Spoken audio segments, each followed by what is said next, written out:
امروز قراره بریم سراغ جدیدترین گوشی شیائومی و احتمالاً پرفروشترین گوشی ردمی نوت 14. جایگزین نوت 13 4G. بزن بریم.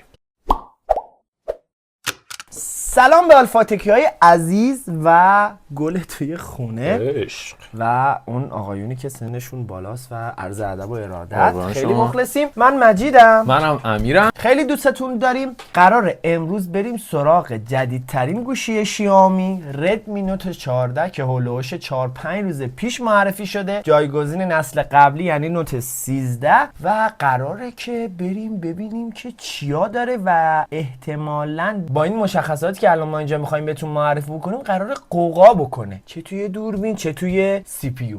امیر اول کار برامون بگو که آقا اصلا این گوشی چه شکلیه، خوشگله خوشگل نیست، چیا داره، اصلا دکمه ولومش کجاست؟ این گوشی دقیقاً اومده جایگزین نوت 13 4G. بدنه‌ای که استفاده کرده، چیزی که ما متوجه شدیم تقریبا همون بدن است. سمت راست گوشی روی فریمش ما ولومشو داریم، دکمه قفلشو داریم، حسگر اثر انگشتم روی دار. دکمه و پشتش هم که یه قاب دوربین خیلی خوشگل داریم که اگه اشتباه نکنم این قاب تقریبا مثل قاب می 11 لایت خود شیائومیه، منتها اونجا ما پشت شیشه داشتیم اما اینجا پشت شیشه نداریم. یه ویدیو آنباکس ما ازش دیدیم که یه حالت انگار اکلیل و اینا پاشیده بودن رو در پشتش، رنگ مشکی شما آنباکسش رو دیدیم و حالا نمیدونیم تمامی رنگاش این نکته رو داره یا نه، ولی خب طراحیش همینجوریه. منتها چیزی که توی ذوق میزنه تو نگاه اول حاشیه صفحشه. آره، حاشیه صفحه‌ای که برای خب میانرده احتمال زیاد باید توی ذوق بزنه، ولی خب من حسی که نسبت به این گوشی داشتم دیدمش، اگر اشتباه نکنم حس آصف 4 رو داشتم.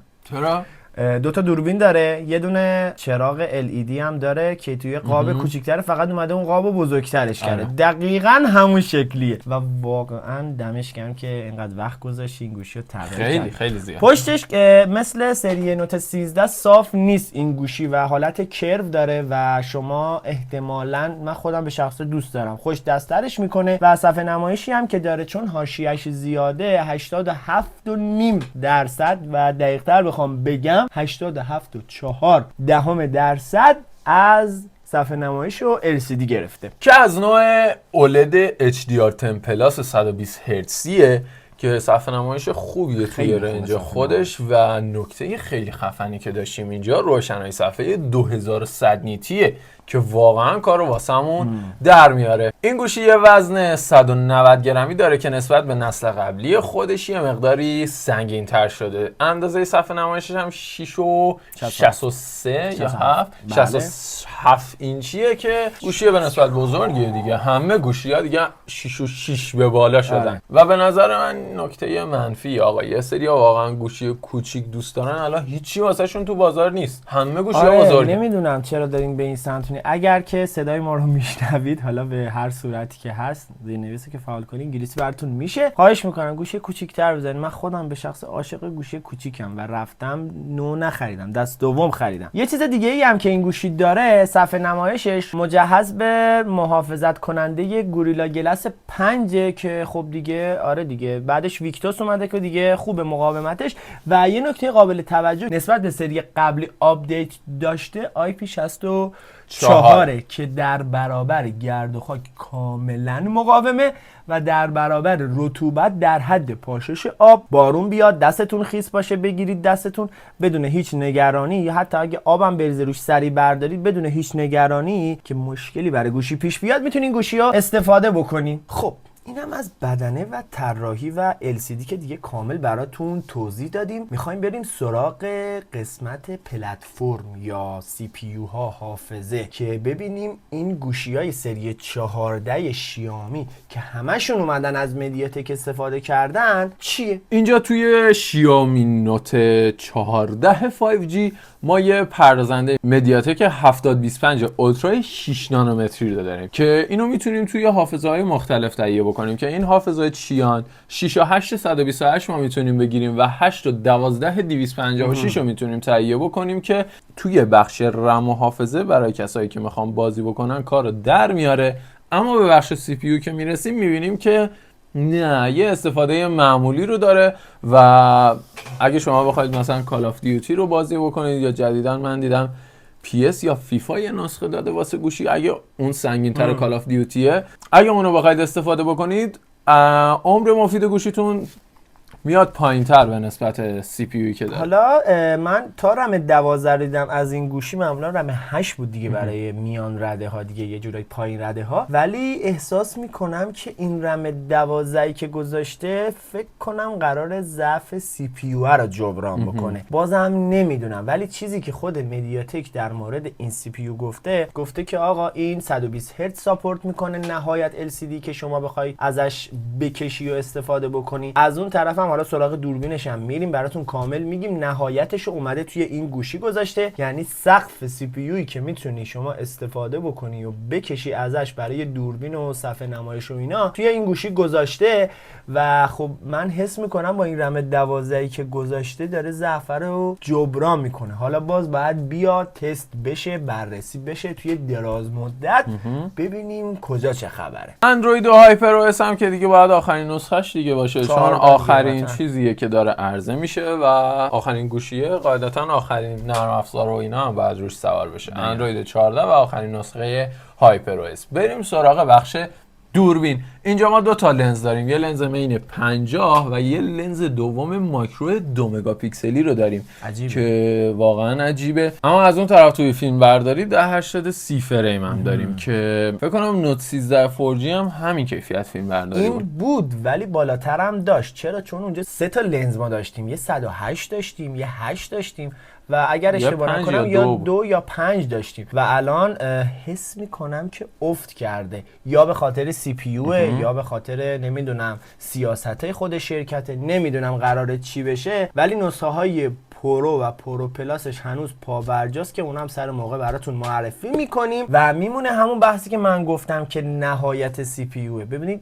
این سی پی یویی که خود مدیاتک معرفی کرده گفته ته چیزی که شما میتونی از یه دوربین استفاده بکنی و ذخیره بکنه 1080 30 فریم یا 2K 30 فریمه و اینجا ما همینو بیشتر ازش نداریم. ولی از اون طرف دریچه فوکوسش امیر چنده؟ 1.5 و خیلی شما میتونی عکسای مین قشنگی باش بگیری در صورتی که شما بتونی عکاس باشی و عکس گرفتن رو بلد باشی. یعنی چی؟ یعنی آقا نورت خوب باشه، فاصلت باش، سوژت خوب باشه، یا مثلا دارم میگم تعداد سوژه های زیادی توی عکست نباشه که نتونه تفکیک بکنه، ولی کلا دوربین مین اصلیه، با کیفیتی داره، پس عکسای خوبی میتونی بگیری. از اون طرف هم دوربین سلفی چند بود؟ 16 بود. آره 16 بود که اونورم باز ما 1080 30 فریم رو ساپورت داریم برای فیلم برداری. بازم عکسای خوب میتونی بگیری، فیلم برداری اونجوری زیاد نمیتونی، مگر اینکه 720 بخوای چیز بکنی که 60 فریم بتونی بگیری. آره و اما بریم سراغ جنجال امسال شیائومی که بحث آداپتور و ایناش خیلی داغ بوده. ظرفیت باتری چی داریم اینجا؟ ظرفیت باتری دیگه از 5000 دل کنده، اومده 5110. حالا 125 و 115 رو نمیتونم چرا، ولی 110 اومده و اینکه احتمالاً یه تلنگری به بقیه شرکت‌ها زده که دیگه آقا بس دیگه، من 5000 آوردم، شما دیگه دل بکنید بیاین بالا. و سری 14 تی پرو ها و سری 14 تی ما 5000 داشتیم، ولی این گوشی 5110 که با شارژر 45 واتی که داخل خود جعبه هست شما میتونید این گوشی رو خیلی زود شارژش بکنید. که ما اگر دقت کرده باشی و آلفا تکی باشی، ویدیو قبلی که سری تی شیائومی معرفی کردیم گفتیم شارژر نداره و خب چیزی که هست تایپ سی نسخه 2 که دیگه خب معمول چیز خاصی نیست. ولی خب یه نکته در مورد حافظه می‌خواستم براتون بگم، این که سرعت ذخیره سازی و سرعت انتقال دیتا یه استانداردی ما داریم، اونم اینه که UFS. UFSی که توی این گوشی به کار برده چون میان رده است، نسخه 2 بوده و نسخه 2.2 بوده که دیگه جدیدترینشه و میتونی استفاده بکنه. حالا این سرعت انتقاله یا مثلا سرعت ذخیره سازی امیر به چه دردی میخوره؟ ببین شما وقتی که به اصطلاح الان مشکلی که خیلی‌ها دارن توی پر شدن حافظه‌شونه و توی حافظه داخلی گوشیشون پوشه ایتاشون یا نرم افزارهای دیگه‌شون پر میشه، اگه دقت کرده باشین وقتی میخوای بری این اطلاعاتو پاک بکنی زمان میبره تا این اطلاعاتو لود بکنه واسه. آره یا هنگ میکنه پاک میشه. دقیقاً. اما اینجا توی این ورژن سرعت بالاتری رو توی پروسس کردن اطلاعاتتون دارید و یا حتی اگه بخواید انتقال اطلاعات از روی حافظه داخلیتون به SD کارتی که دارین انجام بدین، سرعت انتقال مثلا 10 مگابایت بوده، اینجا شما مثلا 15 الی 20 مگابایت رو میتونید استفاده بکنید. بحث جعبش که شد، جعبش هم بخوایم واسهتون بگیم همون چیزاییه که همیشه توی شیائومی بود، یه کارتون پک بزرگ روش هم مدل گوشی رو نوشته، یه گارد اضافه که معمولا زیر گلس میزنه و شارژر و آداپتور هم که گفتیم همراهش هست و سوزن سیم و دفترچه‌ای که به درد ما ایرانی‌ها خیلی میخواد. آره دقیقاً. یه نکته که می‌خواستم بگم، نکته آلفا تکی، حتما گوشاتو تیز کن، ولوم حالا سیستمت یا گوشیتو ببر بالا. شما وقتی حافظه یه گوشیت پره نباید همشو با هم بگیری، یعنی همشو با هم سلکت بکنی که بخوای خالی بکنی، چون حافظت پره. البته بستگی به گوشی هم داره. معمولا توی میان رده ها، پایین رده ها این اتفاق زیاد میفته که شما وقتی داری انتقال میدی یا کپی میکنی، یا خیلی دیر انجام میشه، یهوی قطع میشه، یا یهوی پاک میشه. میگی آره من عکس و فیلم داشتم پاک شده، حافظت پر بوده، همه رو با هم گرفتی. دونه بدونه مثلا میگم آقا 2 گیگ، 3 گیگ، 4 گیگ با هم بگیر و بعد کپی بکن و بعد از داخل خود گوشی پاک بکن. اینجوری چون گوشیت پایینه و اون استانداردی که برای انتقال دیتا داره پایینه، شما اطلاعاتتون نگه میداری و حفظ میشه. اینم نکته آلفا تکی بود که گفتم توی این ویدیو براتون بگم. میخوایم بریم سراغ قیمت این گوشی که دیگه قیمت دلاریش مشخص شده. از رم 6 128 تا 12256 4 تا قیمت داره. باز قیمتی که شروع میشه از $157، $171 و $200 و $228 که اینا اگه بخوایم یه حساب سرانگشتی آلفا تکی بکنیم، دلار چند الان؟ 60 61 بعد 60 ما بازم 60 میگیریم، $230 بگیری 12 تا 12 تومن میشه تقریبا. آره دیگه دقیقاً همون قیمتی که برای نوت 13 بوده الان هم هست، هولوش 9.5 تا 10 تومنه شما میتونید بخری، ولی سعی بکنید سراغ رم 6ش نرید و اگر میخوای بخری حداقل 8 باشه، حافظه 256 باشه که این گوشی اگر استفاده هم قراره بکنی کم نیاره که بخوای بعداً به مشکل بر بخوری. اینم بود از سری 14 نوت 5G شیائومی آداپتور شارژر دار. امیدوارم که شیائومی داشته باشه. من نظرات شما رو دیدم در مورد این گوشی، مخصوصا سری 14 تی که دیروز براتون معرفی کردیم. خیلی شاکی بودن که ما از شیائومی توقع نداشتیم شارژر رو ورداره، نمیدونم چرا مدیاتک گذاشته، اسنپ دراگون چش بود، مدیاتک که بده، نمیدونم عمرش خوب نیست. اگه آلفا تکی باشه شما میدونید کدوم سی پی یو خوبه. اگرم ندیدی ویدیوشو امیر اینجا اینور میذارم، اینور برامون بذاره و خیلی دوستتون داریم، عاشقتونیم. سابسکرایب، لایک و نظرتون راجع به این گوشی توی کامنت ها واسمون فراموش نشه. مرسی بچه‌ها، مرسی از تک تک نظراتون. من واقعا نظرهای شما رو میخونم، کامنت های شما رو میخونم، واقعا انرژی میگیرم و سعی میکنم اگر ضعفی هست حتما جبران بکنیم. خیلی دوستتون داریم، عاشقتون. حتما برای دوستاتون بفرستین که از ما هم حمایت کنن. خدا نگهدار.